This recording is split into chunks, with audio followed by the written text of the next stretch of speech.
The Warriors are currently 10th in the West right now, and as you know, they have Steph Curry. Any team with a player of his magnitude should not be where they are right now. If the Warriors can make a deep playoff run, they have the potential to be really good. If the Warriors get hot, they're still capable of being a very good team. The problem is the Warriors are in 10th. You'd expect them to be higher, but they just haven't been playing as well as they can. Steph Curry is Steph Curry. He's putting up decent numbers by his standards, but he is also 35 years old and can't carry the team as he once could. The New York Knicks shut him down. Miles McBride has been great for the Knicks. He did a great job, but someone else has to step up. They don't have Kevin Durant anymore like they did in their prime years. In 2022, they had a way better roster, and they don't have Jordan Poole and Klay Thompson and Andrew Wiggins. Andrew Wiggins, what happened? Just 2 years ago, he was locking up Jason Tatum in the NBA Finals. Whatever is going on with his family situation is obviously affecting him, but he is just not performing for them. The Warriors will be able to inch out the Rockets, I believe. I mean, who knows? But they're on a 10-game winning streak as of today. And Jalen Green, Ime Udoka, the rest of the Rockets, they're on a tear. And I can tell you right now, Adam Silver is praying that the Warriors just beat out the Rockets for that last playing spot. The Lakers versus Warriors is the best thing for the NBA, money wise. I mean, the Lakers might even get the 7th or the 8th seed, and not even play the Warriors. But if they do, every NBA fan wants to see Steph Curry and LeBron James play against each other. That's just a great matchup. We don't know who the face of the league is anymore. There's just too much talent. There hasn't been a repeat champion in the last 5 years, and that's just because the league is just too good. The Warriors' championship window is closing, and big decisions have to be made. Joe Lacob, the GM of the Warriors, said that they have to get under the luxury tax. That is the number one priority. That means that there will be changes coming to the Golden State Warriors, whether you like it or not. Most likely, Chris Paul will be moved, but Klay Thompson is up for extension as well. Klay Thompson needs to step up. He was just put back in the starting lineup and scored 28 points against Orlando, so that's a good sign overall. But he's been a disappointment.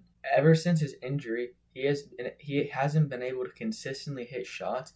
He's still a good shooter. He's about 37% from 3 this season. He thinks he's 2016, 2017 Game 6 Clay, but he's just not. In the playoffs last year, him and Jordan Poole both took bad shots and made decisions on the court that ultimately cost the Warriors the series. Against the Lakers, Jordan Poole was supposed to be the third splash bro, but Draymond just punched the talent out of him. I feel like the Warriors organization felt bad for him, so they gave him a contract extension early because they could have waited until the next season to resign him anyways. Jordan Poole was supposed to lead the two-timeline Warriors and continue the dynasty. That plan just didn't pan out the way it's supposed to. And don't even get me started on James Wiseman, their number 2 overall draft pick in 2020. They could have had LaMelo Ball, Tyrese Halliburton, and there was multiple other good players in that draft. Although Halliburton was also passed on multiple teams, so you can't blame him for that, but they should have at least gotten more for their number 2 overall pick. At least a very good role player. Or they could have easily moved that pick to get a guy like OG Anunoby. Obviously that would require more assets, but they basically got nothing. Nothing for finishing with one of the worst records in the NBA in 2020. Their entire roster was injured coming off the NBA Finals. They went straight to the bottom of the league. I actually think that was a good thing for the Warriors, and if they didn't reset their roster and have to reshape it back into a team that could contend for a championship, they wouldn't have won in 2022. And that's the ultimate goal, to win a championship. The only reason they were able to continue the dynasty was because they brought in new players and kept the core together.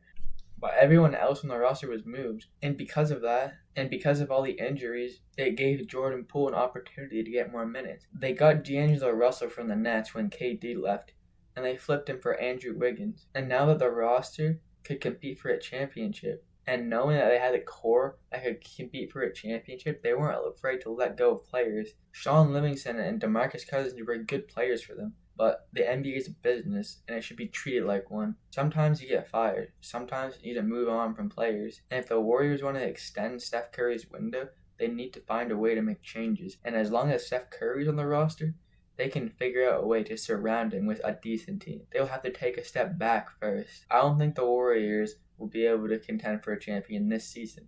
I really hope I'm wrong. I really hope I'm wrong. I really do, but the Western Conference, there is no clear number one. The Thunder, the Nuggets, the Timberwolves are all a great team. The Clippers and the Suns are good too. So basically, the Warriors need to make a trade, either Draymond or Clay, maybe even both, for just one season. Don't force a bad roster into the playoffs. Get a high draft pick, maybe accumulate some assets.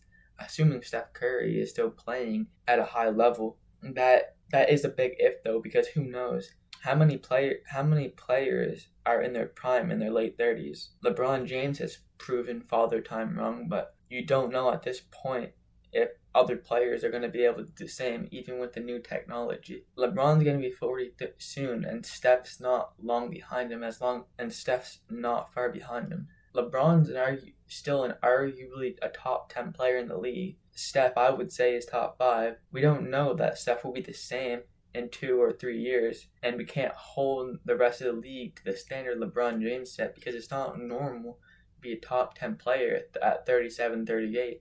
And if he wants to play with the Sun, he'll probably still be in the league when he's 40. I think Steph still has a lot in the tank, but Draymond and Clay, they're coming to the end of their time. Like Clay, you can see Clay is just not the same player, and Draymond is doing some really silly stuff on the court. Like he's getting ejected. He's more of a liability. He's still a top 10 defensive player in the league, but you just can't have all of that because their margin for error is so much lower now because the rest of the league has caught up. It's not like 2016 when